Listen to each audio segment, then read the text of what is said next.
నమస్కారం, welcome to reflection news. ముస్లింలు అత్యధికంగా నివసించే ప్రాంతాల్లో ఉన్న హిందూ దేవాలయాలపై కాన్పూర్ మేయర్ ప్రమీలా పాండే కీలక నిర్ణయం తీసుకున్నారు.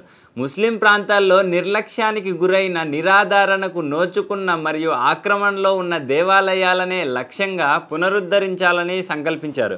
ఇలా 125 హిందూ దేవాలయాల పునరుద్ధరణకు నడుం బిగించారు.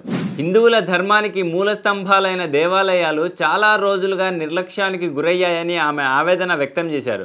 2.5 సంవత్సరాల క్రితం ముస్లిం ప్రాంతాలలో ఉన్న మందిరాలను కనుగొన్నామని, దీంతో రోజువారీగా దీపారాధన, అర్చనలు జరిగేలా వాటిని పునరుద్ధరించాలని నిర్ణయించినట్లు వివరించారు. అయితే తాజాగా గుర్తించింది బెర్రీ చౌరాహాలోని రామ్ జాంకీ దేవాలయం. ఒకప్పుడు ఈ దేవాలయం 2400 చదరపు గజాల విస్తీర్ణంలో ఉండేది. ఇప్పుడు శిథిలావస్థకు చేరుకుందని మేయర్ తెలిపారు. ఈ దేవాలయాన్ని కాన్పూర్ హింసాకాండలో కీలక నిందితుడైన ముఖ్తార్ బాబా ఆక్రమించాడని మేయర్ వెల్లడించారు.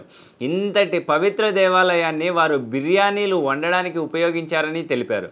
రామ్ జానకి మందిర్, రాధాకృష్ణ దేవాలయం, కొలోనెల్ గంజ్లో ఉండే శంకర దేవాలయాలను తిరిగి పునరుద్ధరించాలనుకుంటున్నారు. ముస్లిం ప్రాంతాల్లో నిర్లక్ష్యానికి గురైన దేవాలయాలను పునరుద్ధరించాలన్న నిర్ణయంలో భాగంగా మేయర్ తమ బృందంతో కలిసి ఆ ప్రాంతంలో పర్యటిస్తున్నారు. కొన్ని సంఘటనల దృష్ట్యా మేయర్ ప్రమీలా పాండే తన తలకు హెల్మెట్ ధరించి మరీ దేవాలయాలను పర్యవేక్షిస్తున్నారు. అంతేకాకుండా ఆక్రమణలను పరిధిని కూడా అంచనా వేస్తున్నారు. ఆక్రమణలను తొలగించడానికి తక్షణ చర్యలు ప్రారంభించాలని కూడా అధికారులకు సూచనలు ఇస్తున్నారు. బెక్కన్ గంజ్ ప్రాంతంలో నిర్లక్ష్యానికి గురైన 3 పురాతన దేవాలయాలను స్థానికుల సహకారంతో తిరిగి పునరుద్ధరించారు. మందిరాలను శుభ్రం చేసి, వాటి విగ్రహాలను కూడా శుభ్రం చేసి ఆరాధన కోసం వాటిని సిద్ధంగా ఉంచారు. కల్నల్ గంజ్లో 2 శివాలయాలున్నాయి. కల్నల్ గంజ్కి దగ్గరలోనే ఓ దేవాలయం ఉంటే 500 మీటర్ల దూరంలో మరో శివాలయం ఉంది. దీనిని శతాబ్దం కింద లాహోరీ ఇటుకలతో నిర్మించారు. ఇలాంటి గొప్ప కట్టడాలు ఇప్పుడు శిథిలావస్థలో ఉండడమే కాకుండా దాని పరిసర ప్రాంతాలు పూర్తి ఆక్రమణలకు కూడా గురయ్యాయి.